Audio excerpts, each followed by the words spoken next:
Hi guys, my name is Sarah Hamlet and I am a Young Life Leader here at McCutcheon, sophomore at Purdue, and if we haven't met yet, I hope to meet you soon. I hope to see a lot more of your faces in person, hopefully next semester. But as we finish this year, I have the privilege of sharing with you guys just one more Bible story that I hope can help us reflect on everything we've learned this semester and to go in the summer.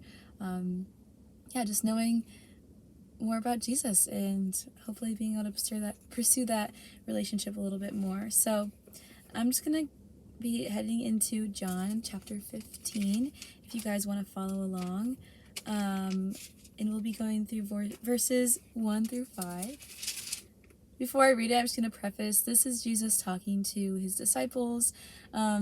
Jesus would be telling parables all the time, and parables are essentially like a story that have a deeper meaning, like a spiritual lesson that you're supposed to learn from them.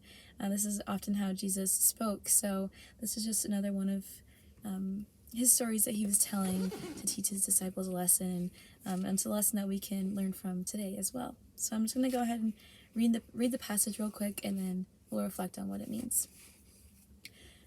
I am the true vine, and my Father is the gardener. He cuts off every branch in me that bears no fruit, while every branch that does bear fruit he prunes, so that it will be even more fruitful. You are already clean because of the word I have spoken to you. Remain in me as I also remain in you. No branch can bear fruit by itself. It must remain in the vine. Neither can you bear fruit unless you remain in me. I am the vine, you are the branches. If you remain in me, and I in you, you will bear much fruit. Apart from me, you can do nothing. So what I really love about Jesus is, like I said, he speaks to us often through stories, and that helps us kind of be able to picture what he's talking about in a really beautiful way. And this is just another example of that, as Jesus gives a picture of a vine with branches to represent his relationship with us.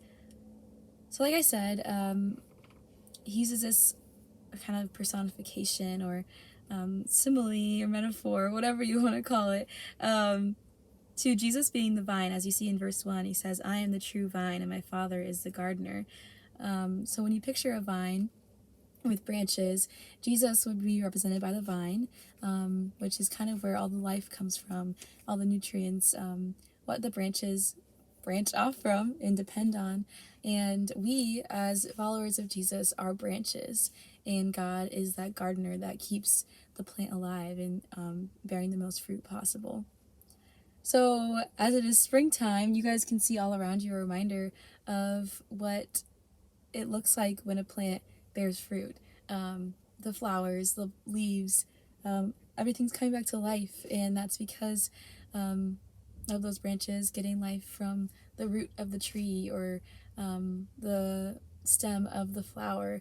And this is a perfect way to think of our lives with Jesus, because without him, we are like a branch that is not connected to anything, and essentially, we can't do anything without him. A branch without being connected to like a tree is just a dead one, and it has no purpose.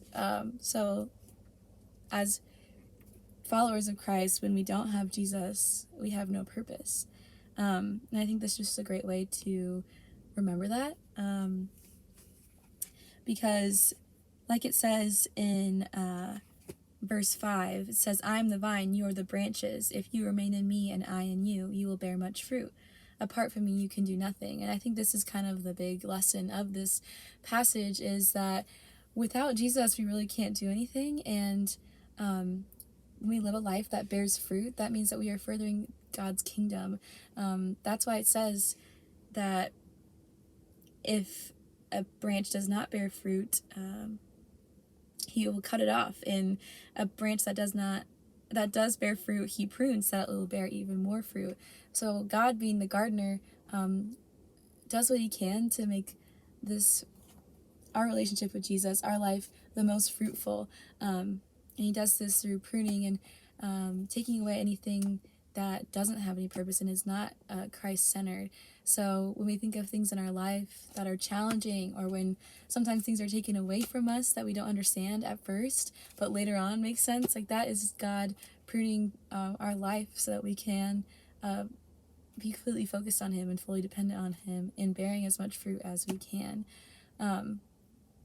So yeah, summary, I just want you guys to know that, like it says in verse 5, without Jesus, we can't do anything. And I think this is a great way to end the semester, because to live a life where we remain in Him and I in you, as it says, there's different things we can do to like live a life that is fully dependent on Jesus, and all those things are things that we have talked about this semester. It includes, first of all, just believing that Jesus is God's Son, accepting that gift that we are given, that gift of a life with Jesus, into our lives, then following what Jesus says. So developing a relationship with God so we know what it's like to live a life with Him, and a life that He wants us to live. And then just continuing to believe and sharing our belief and the glory of God with others so that they can also come to know Him. That is what life with Jesus is, and living a life fully in Him, fully dependent on Him, being a branch that is connected to the vine so that it can bear fruit. That is what it looks like. And like I said, that is all things that we have talked about and learned throughout this semester. So if you want to be like the springtime and like all these beautiful flowers and trees around you and bear fruit, it's important that we get our life from the vine, get our life from Jesus. So I just challenge you guys to think about where you are looking for life right now. Do you, when looking at your life, do you feel like it bears fruit?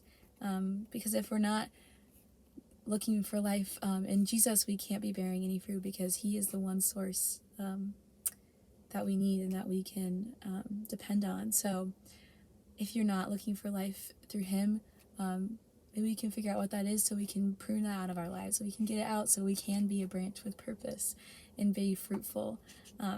One way that I remain in Christ is spending intentional time with Him and journaling and just making sure I have a deep relationship with Him. Just like in order to have a fruitful relationship with anyone, you have to invest time in it. So as I said, as we go into the summer, we can just really reflect on this story and knowing everything we've learned this year, that a life with Christ is the most, it's the best one, because that's when we get to bear fruit and be like the beautiful trees and flowers that we see in the spring.